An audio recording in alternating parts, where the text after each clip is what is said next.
Kita beralih ke informasi berikutnya, patung Jenderal Sudirman yang berada di Duku Atas, Jakarta Pusat menjadi sasaran aksi vandalisme.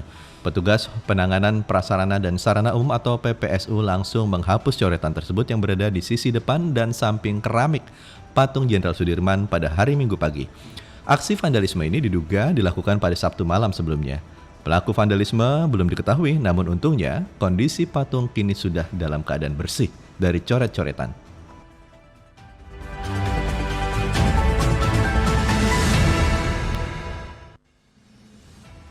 Aksi vandalisme yang dilakukan di patung Jenderal Sudirman ini bukan pertama kalinya terjadi. Sebelumnya di tahun 2015, patung Jenderal Sudirman juga pernah menjadi target tangan-tangan nakal aksi vandalisme. Apapun alasannya, vandalisme bukanlah sesuatu yang patut dibanggakan dan ditiru ya MG Listener. Kalau menurut MG Listener bagaimana? Anda bisa ikut berkomentar dengan kami di nomor 021583991123. Saya ulangi sekali lagi di 021583991123. Atau Anda juga bisa berkomentar melalui direct messaging di akun Instagram kami di @mgradio_network.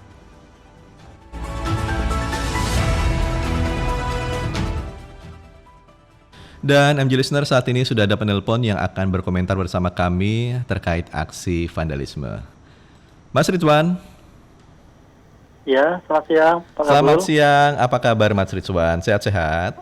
Alhamdulillah sehat Pak Kabul. Mas Ridwan, ini memprihatinkan terkait dengan vandalisme. Apa pendapat Anda terkait dengan coret-coretan yang dilakukan oleh anak-anak muda atau siapapun lah di patung Pak Dirman ini? Jadi gini, kalau menurut saya itu kita harus melihat dari dua sisi.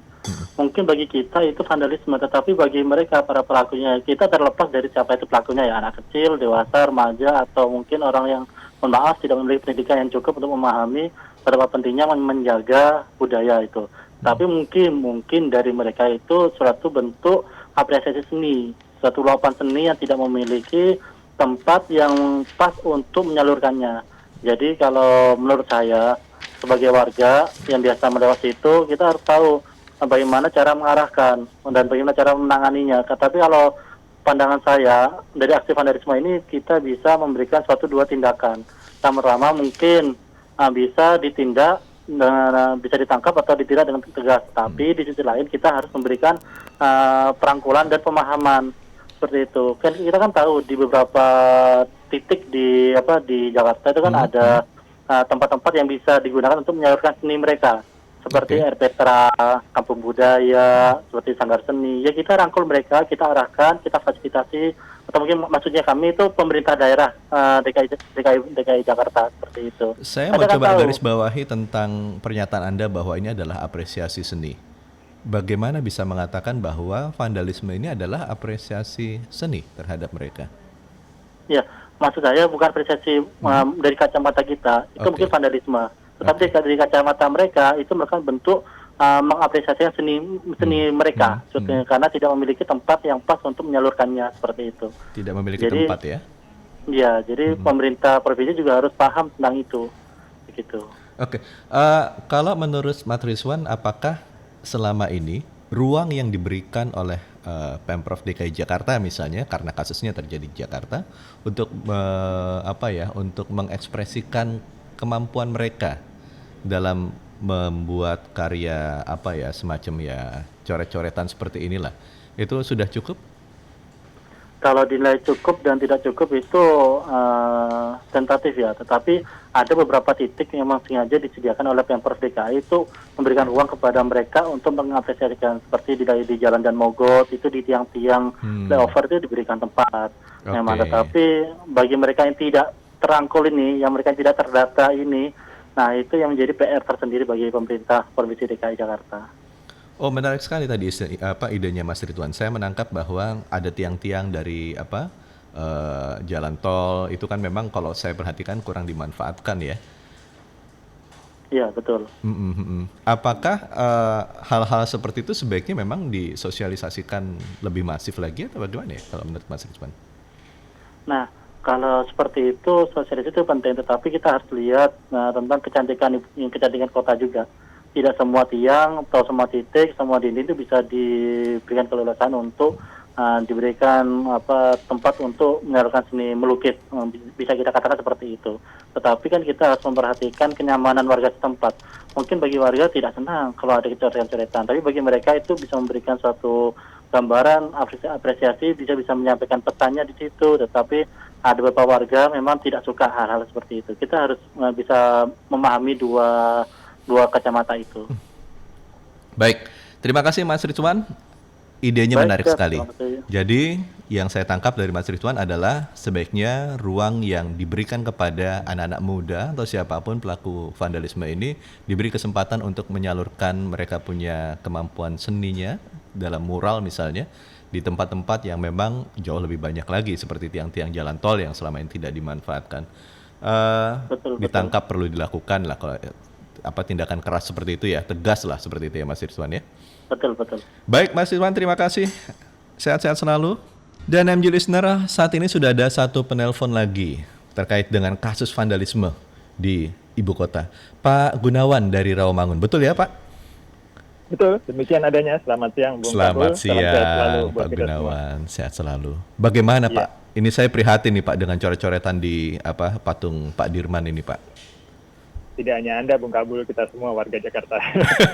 Cukup prihatin. Cuman begini, saran yang pertama, Ya. seperti yang konsep Anda sampaikan tadi beserta penelpon sebelumnya, saya ikut yang bagian yang setuju, nanti saya tinggal nambahkan aja. Tapi mau bagian dari solusi dulu barangkali untuk kedepannya tidak seperti ini adalah sementara ini sambil menyiapkan tempat-tempat untuk seni mural tadi buat yang ini adalah barangkali tempat-tempat yang riskan untuk dilakukan vandalisme, sementara ada semacam pagar yang tidak tersentuh orang barangkali. Oke.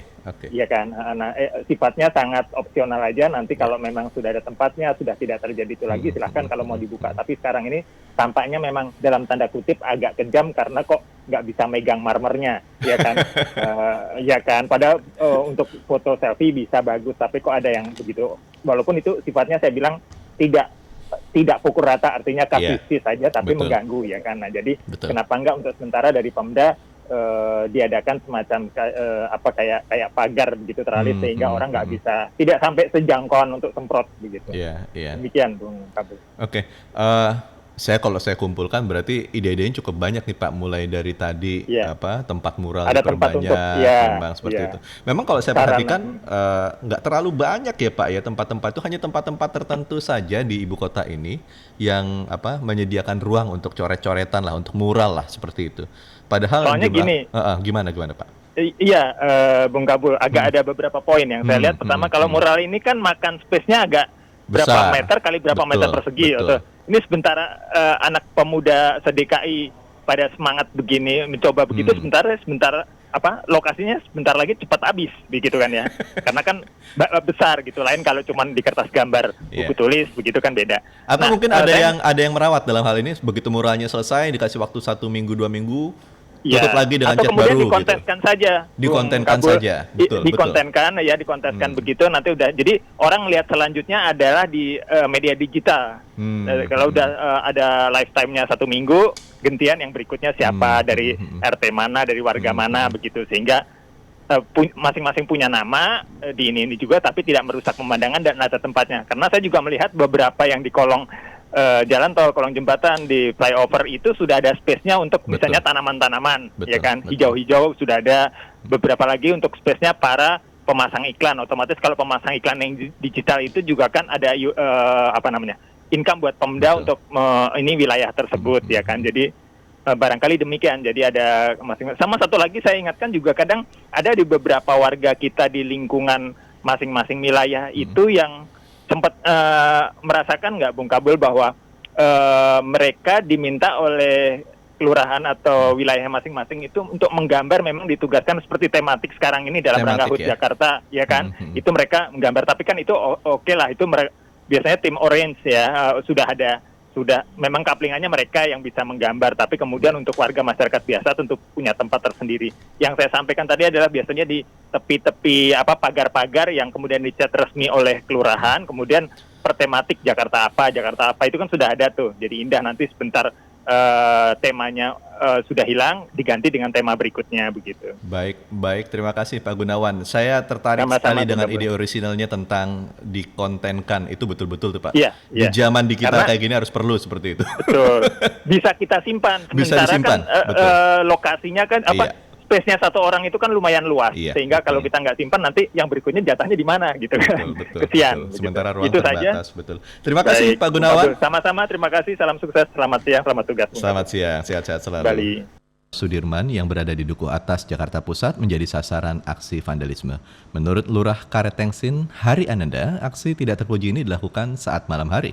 Petugas Penanganan Prasarana dan Sarana Umum atau PPSU pada minggu kemarin langsung menghapus coretan yang terdapat di sisi depan dan samping keramik patung Jenderal Sudirman. Dan saat ini, alhamdulillah, kondisi patung sudah terbebas dari coretan vandalisme. Kita akan diskusikan ini lebih lanjut bersama pemerhati sosial Mbak Devi Rahmawati yang sudah tersambung melalui telepon MG Radio. Halo Mbak Devi, Assalamualaikum. Waalaikumsalam. Mohon maaf tadi ada gangguan teknis. Mbak Devi, ini terjadi lagi penyoretan di patung Pak Dirman nih, patung Jenderal Sudirman. Yang membuat saya terheran-heran adalah apakah mereka tidak tahu bahwa itu adalah patung Jenderal Sudirman sehingga mereka dengan enaknya nyoret, atau justru mereka sebetulnya tahu dan mereka justru pengen ikut eksis dengan patung tersebut. Bagaimana menurut Mbak Devi? Ya, tadi sebenarnya Mas sudah hampir menjawab 90% pertanyaan yang Mas ajukan sendiri. 90%. Wah, 90%, 10%-nya masih terlalu Luar sedikit biasa, tuh, Mbak. Gimana, Mbak? Jadi gini, kan memang pelaku vandalisme itu biasanya didominasi oleh anak muda. Iya, betul. Kenapa? Ini sama halnya dengan berbagai aksi-aksi unik yang dilakukan oleh anak-anak muda. Betul, Karena betul. satu, mereka adalah entitas individu yang memang memiliki keleluasaan waktu yang lebih banyak dibandingkan kita. Itu satu. Entitas individu ya, yang punya waktu Ya. luang. Oke. Satu. Yang kedua, mereka juga memang belum memiliki tanggung jawab, gitu ya. Jadi ketika mereka melakukan satu aksi, mereka tidak merasa bahwa mereka akan memiliki konsekuensi. Kalau Oke. kita kan, saya coret-coret, saya takut nanti saya ditangkap nanti saya nggak bisa kerja. Kalau saya nggak bisa kerja, anak saya nggak bisa makan, kan begitu. Itu tidak ada. Iya, Itu betul, tidak ada betul. di mereka, gitu ya. Dan yang ketiga, mereka memang sudah secara alamiah memang memiliki, artinya tanda kutip gitu ya, menurut para ahli sudah diinstal gitu ya oleh Sang Maha Kuasa keinginan untuk mencari tahu gitu ya, rasa penasaran, keberanian dan sebagainya. Kenapa? Karena harapannya kaum muda ini akan belajar. Karena kalau mereka tidak memiliki itu di dalam dirinya, tidak ada keinginan untuk belajar, cerita dan sebagainya, seperti itu. Nah, ketika faktor-faktor ini bertemu dengan krisis identitas yang pasti dimiliki oleh anak muda, maka kita akan melihat beberapa aksi unik atau bahkan cenderung membahayakan gitu ya, seperti aksi vandalisme, yang dimana memang ada yang faktornya macam-macam. Ada yang menjadikan ini sebagai aksi prank. Aksi prank? Gitu ya. Aksi prank itu satu, gitu Oke. ya. Ada juga yang kemudian menjadikan ini sebagai cara mereka untuk menunjukkan saya ini orang yang paling berani, gitu kan, yang paling hebat. Makanya ketika tadi pertanyaannya apakah mereka tidak tahu patung Sudirman? Karena Bisa dia jadi berani mereka tahu karena justru karena ini satu patung yang sangat pasti dikenali oleh semua orang. Maka ketika Anda melakukan hal-hal yang tidak bermanfaat pada patung tersebut, maka dengan mudah Anda akan dikenali, dan itu akan menimbulkan rasa bangga dan pengakuan yang hebat buat Anda ketika Anda berani melakukannya, gitu ya. Dan yang ketiga adalah ini menjadi sebuah katalis dari kemarahan, frustasi, kecemasan, atau bahkan konfrontasi personal. Dan yang keempat adalah ini akibat mereka tidak memiliki ruang untuk mengatasi kebosanan mereka, atau memiliki ruang agar mereka memiliki aktivitas yang produktif. Mereka kurang capek. Kalau sudah dibuat capek olahraga misalnya, dibuat capek dengan kerja kelompok yang memang sesuai dengan bakat dan minat mereka, insya Allah mereka berpeluang untuk tidak melakukan tindakan-tindakan vandalisme seperti itu. Ternyata cukup kompleks juga ya Mbak Devi ya. Jadi mulai dari entitas dia tidak merasa memiliki tanggung jawab, lalu itu adalah satu hal yang alamiah, lalu itu juga katalis dari kemarahan dan tidak memiliki ruang. Kalau saya melihat tentang kemarahan ini Mbak, kemarahan pada apa yang membuat mereka sampai akhirnya nekat melakukan ini? Ya macam-macam. Kalau ini kan kita mesti ketemu dulu dengan sang pelaku, baru kemudian kita bedah. Karena apa yang tadi saya sampaikan itu hasil penelitian global di seluruh dunia. Artinya tidak peduli di timur, mau di barat, semua sama, memiliki potensi-potensi latar belakang atau motif yang tadi saya sebutkan. Nah ini yang mesti ditemukan. Marah bisa jadi dalam banyak hal, ada yang marah terhadap frustasi terhadap dirinya. Kita tahu di era digital ini, masyarakat digital itu jauh lebih stres dibandingkan masyarakat yang hidup di era-era sebelumnya. Padahal teknologi sudah memudahkan hidup mereka misalnya. Kenapa? Karena misalnya digital menimbulkan keterisolasian misalnya dan sebagainya. Nah ini yang kemudian ekspresinya salah satunya dipilih dengan cara demikian misalnya.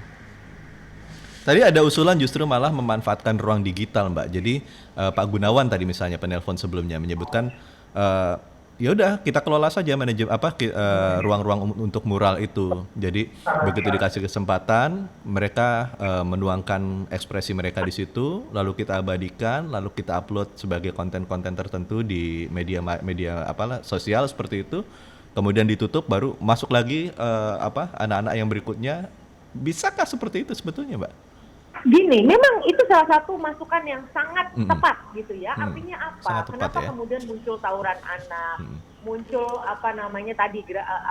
vandalisme atau muncul kebut-kebutan liar gitu ya? Karena gini, memang anak-anak muda di Indonesia itu perlu dibantu untuk dihargai dan dihormati. Apa itu? Bakat dan minat mereka itu harus hormati, karena saya pengalaman sekolah di luar misalnya, bagaimana di sana itu misalnya ekstrakurikuler itu sangat gagal, itu sampai ada 120 ekstrakurikuler. Wow, banyak sekali. Banyak kali, makanya. Kenapa? Karena setiap anak kan punya hobi yang berbeda-beda, punya minat yang berbeda-beda, lalu dibuatkan tuh ekskulnya, dan itu sama diakuinya dengan, kalau Indonesia kan misalnya anak yang hebat, anak yang dipuja-puja, itu hanya anak yang juara Olimpiade Fisika. Atau Olimpiade Matematika. Olahraga paling apa? Sepak bola sama basket atau bela diri. Terus paling sama kesenian nyanyi sama dance. Tapi itu kan sangat terbatas ya. Kalau model kayak saya nggak bisa nyanyi, olahraga saya males. Terus dan lain-lainnya itu nggak tersedia di luar. Itu sangat spesifik. Perlakuannya sama, mereka diberikan waktu ruangan yang sama. Kalau yang ekskul A 1 jam, ya ini juga 1 jam gitu ya. Semua diatur, semua punya temennya gitu ya. Itu jadi rumah mereka. Sehingga akhirnya mereka sibuk masing-masing. Gitu kan ada ekskul game. Game saja ada cabangnya. Ada cabang board game, ada cabang game digital, ada cabang apa. Itu terlalu banyak. Masak juga macam-macam. Ada yang masak emang gengnya geng masak kue. Ada yang masaknya geng masak yang berat-berat gitu. Itu sampai sedetail itu gitu. Jadi artinya apa? Karena semua orang kalau dia sudah menemukan rumahnya, tanda kutip, orang-orang yang sama dengan dia, yang kemudian membuat dia menjadi lebih fokus dan mengeluarkan semua energinya, itu insya Allah mereka udah nggak ada waktu lagi memikirkan hal-hal yang tidak positif dan produktif kan gitu. Ditambah juga di rumah, kita memang harus membiasakan untuk memuji mereka. Anak-anak ini sederhananya kurang pujian lah. Kurang pujian dan kurang pelukan. Kurang pujian, kurang pelukan. Dan lebih sering dimarahin. Marahin dalam konteks pendisiplinan nggak ada yang salah. Tapi harus berimbang. Kalau ada yang bagus dari mereka, ya dipuji juga, dipeluk juga. Ini kan hidup itu masalah keseimbangan. Anak perlu tahu bahwa ada jalan-jalan terjal yang harus dia lalui. Oleh karenanya kita mempersiapkan dengan kedisiplinan.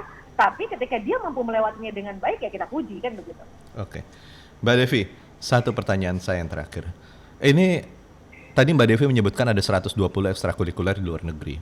Saya membayangkan kalau itu diterapkan di Indonesia akan luar biasa sekali. Sementara sampai saat ini kita sepertinya belum ada ya Mbak ya. Apa yang harus dilakukan sebaiknya?